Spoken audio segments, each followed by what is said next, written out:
Hi, everyone, and welcome to your fourth speech. Now, you should have both outlines turned into me and graded. And now, all three of your speeches, your demonstration, your informative, and your success speech. And now we're going to the impromptu speech. Go Huskies. I'm trying to stay cool. I haven't been out of the house. I hope all of you are staying safe and healthy. I haven't got a haircut. I need a haircut. I'm just waiting for things to open again. But I really am. I wear a mask all the time, except on this, I'm not wearing a mask. But one of the things I want to do today, before we get into the impromptu speech, is I keep a book. I've had it since the 1970s, and I write things in it, motivational things for me, or things that other people have said.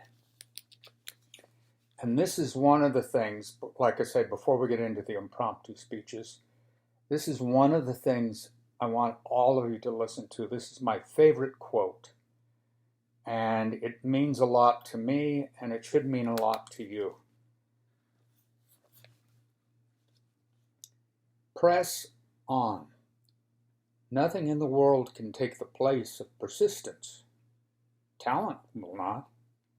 Nothing is more common than unsuccessful men and women with talent. Genius will not. Unrewarded genius is almost a proverb. Education alone will not. The world is full of educated derelicts. Persistence and determination alone are omnipotent or all-powerful. That's what omnipotent means.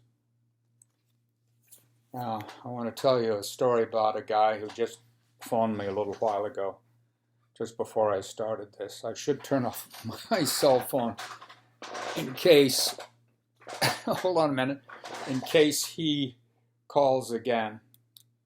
And the reason I'm doing this and telling you about this is because, I don't know if I told you about him or not, but he was a millionaire. His father died and left him $2.5 million. Trump's dad gave him $1 million to do something with. Well, this guy had $2.5 million.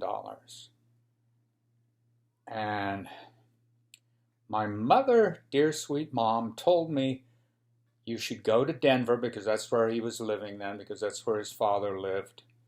And my mom said you should go up there and show him how to handle his money. And I said, Mom, I'm not a babysitter, okay? I said, this guy is old enough to take care of himself. And I said, if he doesn't know how to spend that money, I said, then that's his problem.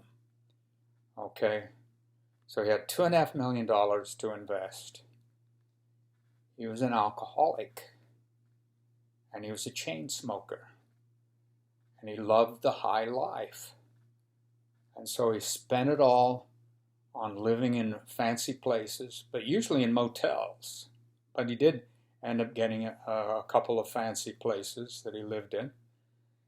And he drank it away, and he smoked it away. And I think we all have someone in our lives, unfortunately. They may not have a couple $1 million like this guy did, because now he has nothing. He is homeless, homeless, homeless. And he wants to come live with me. No. I'm not into alcoholism or chain smoking, so he's not going to come live with me. Okay? And so this is something that all of you should be aware of when you're going through life, is what the heck are you going to do to make sure, just like in your third speech, to make sure that you succeed and succeed really well, where at the end of your life, you're not saying, like this guy is probably saying, maybe not, what if you don't want to end up at the end of your life with a lot of regrets? You want to make sure that your life meant something to you, especially to you, and then hopefully to others around you, so that at the end of your life you don't have all these, well, what if I had done this, or what if I had done that? I asked my mom years and years and years ago, I said, what did you want? Because she was a teacher for 43 years, a grade school teacher. And I said to her, what is it that you really would have liked to have done in life? And she said, I wanted to be a dancer. And I said, well, why didn't you? She said, well, everything else got in the way.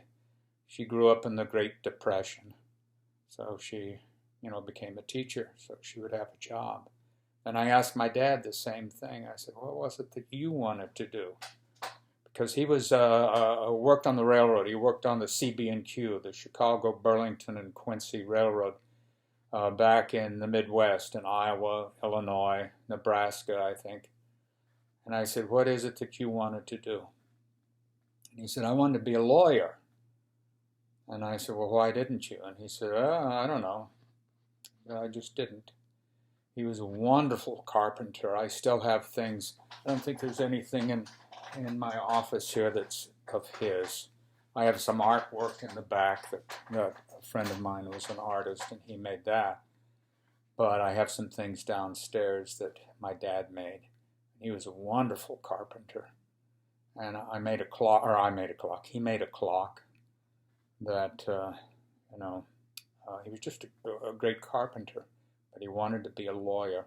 So never, people, at the end of your lives, say to yourselves, well, what if? Okay, now here we go with our impromptu speech. And it's going to take a lot of trust on this one, because I'm looking at the syllabus now. The impromptu speech has 2 minutes at least in preparation. I'm giving you 4, okay, up to 4, and then I'm trusting you. Don't take more than 4. It should not be a prepared speech. It's not a prepared speech like your other 3 have been. This is just what we say, you're winging it, or off the cuff, or off the top of your head. Okay, you still have to have a good intro, and you have to have a good conclusion. So what I recommend that you do is on one of those big index cards or on a piece of paper, write down your intro, 4 sentences long. It can be longer if you want it to be. And then on a piece of paper, write down your conclusion, 4 sentences long. Or it can be longer if you want it to be. It can't be shorter. Okay? And then you can read that for your impromptu. All right, you can read your intro, you can read your conclusion, but read it with eye contact and read it with energy, both of them, okay? And then just go for it. Go with ideas, like, let me see, do I have that? Those critique sheets that yeah, here we go.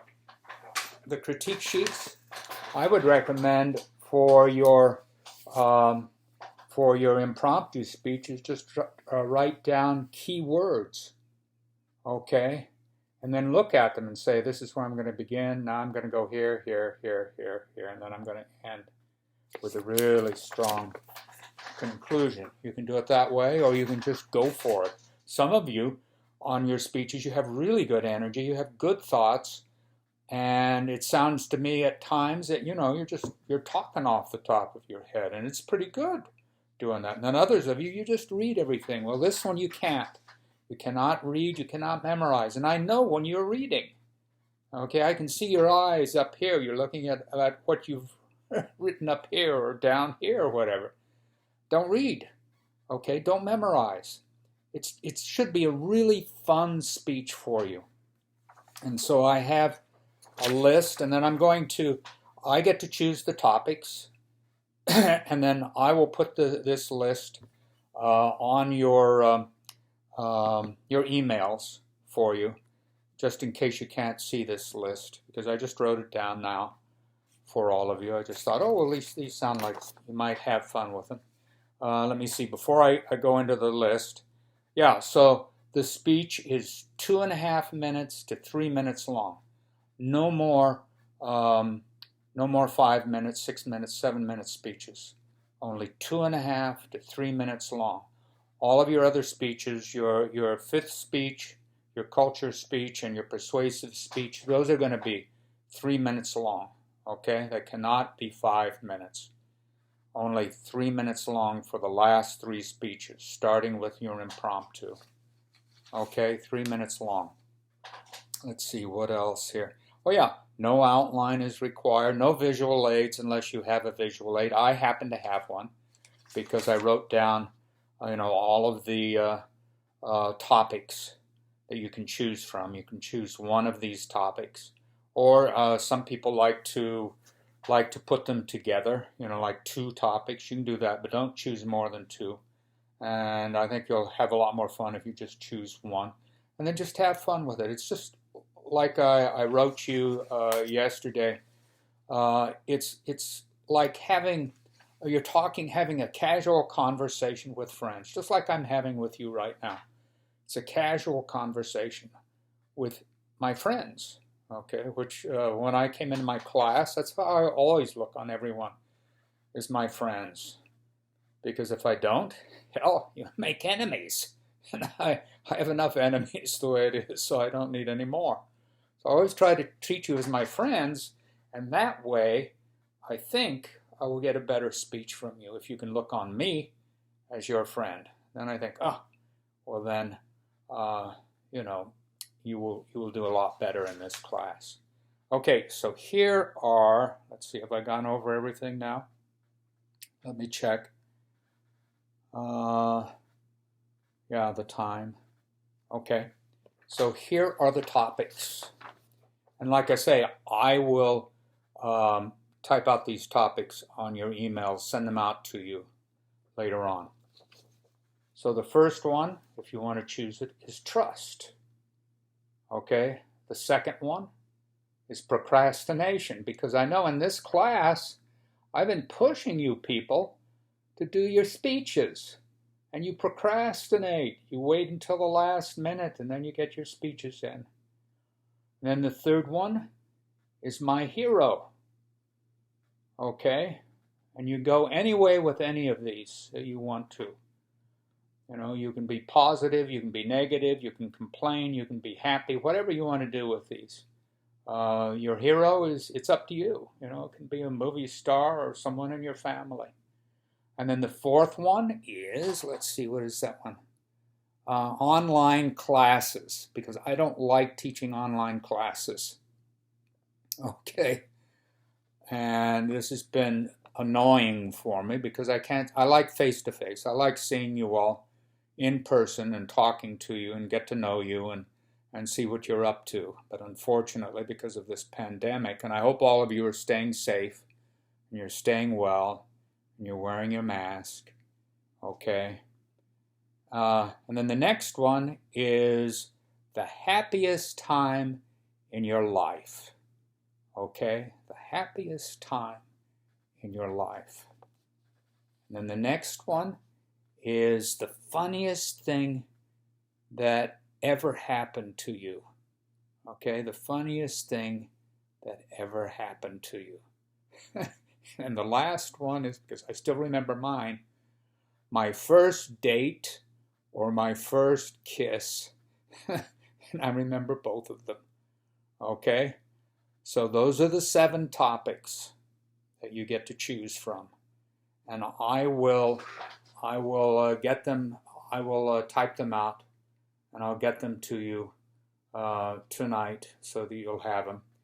But again, like I say, I'm trusting you that you are going to, when you give this speech, you are going to not write out the whole thing, just your intro and conclusion, and then write out key words or key phrases for the rest of your speech. And then just go for it and have fun with it. Have a lot of fun with it. Okay? All right, so I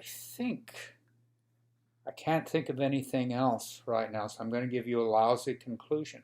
That's it. Don't give me that when you give me a conclusion, okay? So I think I've really covered everything because I'm trying to make sure that, because you can't ask questions. Of course, you can ask me questions and you can um, put them on Canvas to me or email me or even call me, and I'll answer the questions for you. And lots of luck on your impromptu. It should be an easy speech for you if you follow my instructions.